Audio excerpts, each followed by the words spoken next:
Ano ba yun? Gusto ko pumunta muna kay na Cute. Anak! Kunin mo nga muna rin kay tita mo sa bahay ni Curie yung tita mo, Rizel mo. Kasi nakalimutan niyo doon yung wallet ko kasi kagabi kasi pumunta ko doon eh. Nakalimutan ko kukunin eh. Gusto ko pumunta. Ano, Manay? Sige po, punta na po ako. Tok-tok, Ate Rosel. Oh, ikaw pala yan. Ano ba ang gusto mo? Gabi, sungit mo. Ano, Tita Rosel? Kunin na daw ni nanay. Yung wallet na iniwan niya. Ito, si Curie, nandun sa Mindanao. Kasi, basta, doon na siya nakatira. O, tita, buti rin kayo. Hindi mo na nga yan pag-aasapan. Ito na po yung wallet na sinasabi ko. Buti, dahil kinuha mo na. Tsaka bakit ang sungit-sungit mo? Banay, nandun na si Curie ngayon sa may Manila. Sasabi mo ate, wala lang to Sophia, doon ka na. Nay kasi. Nandito siya ngayon sa Cavite, nandun lang sa Wawa. Wala siya doon sa Wawa, kaninang umaga pumunta ko doon. Tsaka wala siya doon.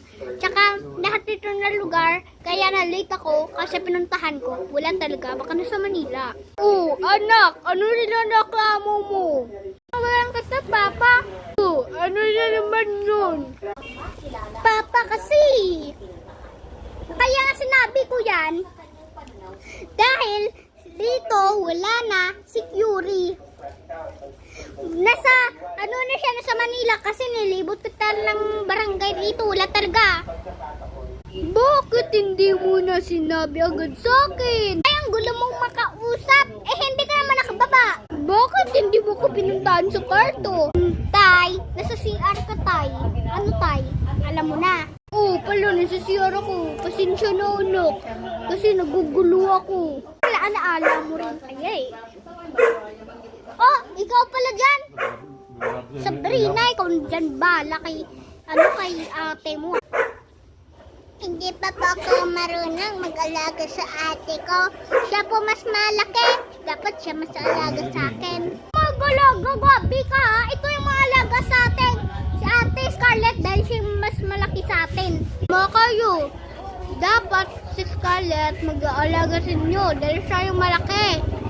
Ano man Scarlett? Bakit? Sophia, yung napaalaga mo. Ikaw yung mas malaki, dapat ikaw nag-aalaga eh. Ako na naman. Bakit? Di ba may ate naman tayo mas malaki? Yung anak mo, yung first mo. Milika, hindi ako po si Scarlett. Ako po si Gian, si Jana. Para, kapag si Scarlett o yung ate